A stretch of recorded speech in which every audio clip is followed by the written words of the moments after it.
Have you seen the Russian pressing of the Overnight Success LP and its Russian stepping out photo cover? Now this I'm interested in. I've got a spare... Well, I've got one copy. I don't want it.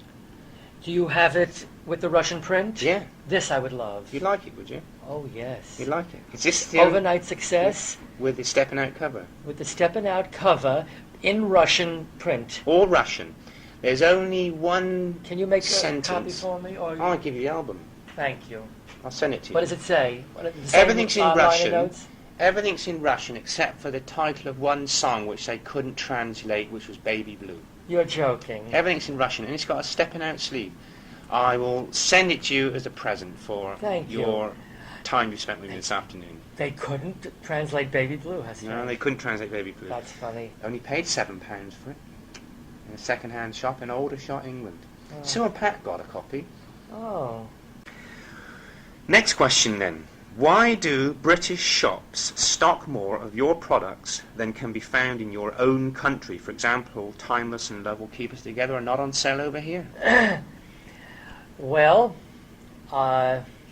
we made a special deal in the UK for the Timeless and Love Will Keep Us Together with Paul Walden and Polydor. There was no interest in America for either of those albums.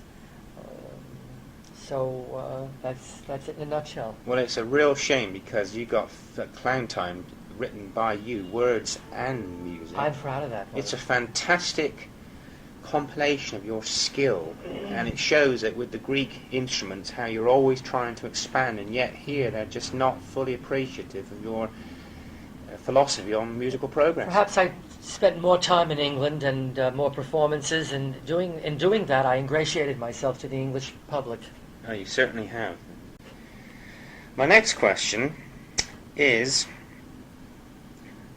a request. Could you please sing me, without microphone or piano, 2 lines or more from O Carol, then 2 lines from Star-Crossed Lovers, and 2 lines from any foreign song you can remember? Now, why O Carol? Well, it's one of my favourites. I love it. I've got it in Hebrew, and I've got it sung in Spanish by a lady called Karina. Have you ever heard it sung in Spanish? I think years ago I did. O Carol, deja de llorar, él no merece. I've heard it que many miras times. Yes, I atrás. have. Right. Well, I'll have to sing it in a lower key because it's during the day. Oh, Carol, I am but a fool. Darling, I love you, though you treat me cruel. Now, I don't know if you know this or anyone knows this. The inspiration musically was a South American composer named Villa Lobos from Brazil. When I was a student of the piano, I used to play Villa Lobos pieces on the piano. And there was one song that went... and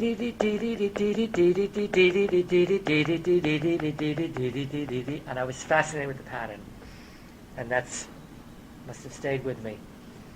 How about Star-Crossed Lovers? Can you? Father, dear Father, I come to confession, hoping to find peace of mind. Father, I've fallen in love with an angel, but she's not one of our kind. I was very excited about it. Australia, it was #1. Yes. I was very excited about it. And some record executive found it and was very excited as well. That's what it takes. But you call this period the hungry years, but how hungry were they? You had #1 in 1968. You'd had songs still coming out, like The Answer Lies Within, a fabulous song, and Grown Up Games. Thank you, but they were rather hungry. I was making $32,000 a year. Is that all? That's all. Compared to, people who are postmen, it's very good, but it wasn't what I was doing in the 50s. Not enough to pay to have the houses painted and new wallpaper. No, no. And looking for special offers in the supermarket was obviously something you had to consider in those days. And 6 weeks a year I was booked in Australia. That was a steady gig for me, and that I really depended on. Really? Australia, yes, at the Leagues clubs. 2 lines then from any foreign song you like. Of mine? No, yes, Oh. yes, any foreign song you Well, like. you know I love Recuerdos de Ipacaraí, which was a big hit in Mexico and South America. I sang it in Spanish. Una noche tibia nos conocimos, Junto al agua azul de Pacaraí, tú cantabas triste por el camino, viejas melodías en Guarani. A girl from Chile sang it to me years ago, and you should record that. I loved it. What songs did you sing on your recent South American tour, which you would obviously not put into your English concert? Recuerdos de Pacaraí. That's one. And Maria Elena, Tuyo es mi corazón, oh sol de mi querer. Other than that, King of Clowns, Oh, yes. I did, which they remembered. El Rey de los Payasos. Yes, in Italian, Can Re you de sing a Pagliacci. couple of lines on that? King of Clowns? Here I come, the King of Clowns. In Spanish? I don't remember it in Spanish. No. I love that song. You've never sung it in a concert I've ever been to.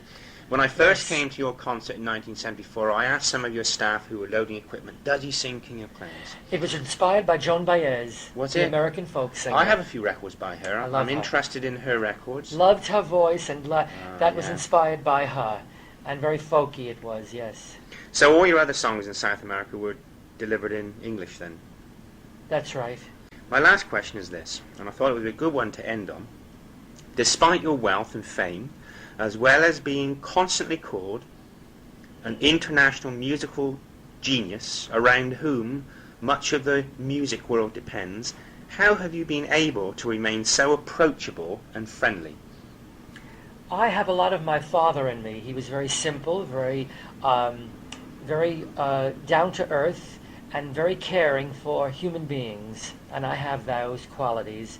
I always remember also where I come from, and I appreciate what has happened to me, and in that way I really have never become uppity or arrogant. Approachable. I like people. I like to be around people. That's an interesting question. The reason I ask it, I was travelling in first class on an aeroplane, not that I paid the ticket, but I said to this stewardess, I said, what are they like, these rich people, when you serve them, famous people? She goes, over half of them are rude.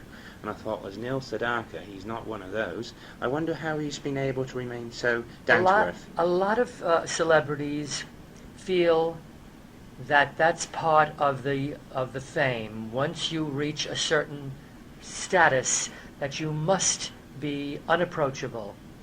So some of them feel that they have to surround themselves with security guards in case, I think it's an insecurity, because in case they're not recognized, they will have security guards walking around them, and people will say, oh, who is that? And then they'll get attention. Oh, I see. A lot of them need that. I went through at the beginning, when I walk into a place, when I walk into a room, do they know me? Will they recognize me? Won't they recognize me? And I went through that. We all go through that. It's a psychological thing that most celebrities go through. Well, I'd like to conclude this interview by saying to you that we, the British fans, feel very lucky that you've come into our lives, and thank you very much for your time for giving this interview. Michael, that's very sweet and nice to see you after all these years, and to be quiet and private with you. Thank you, Neil.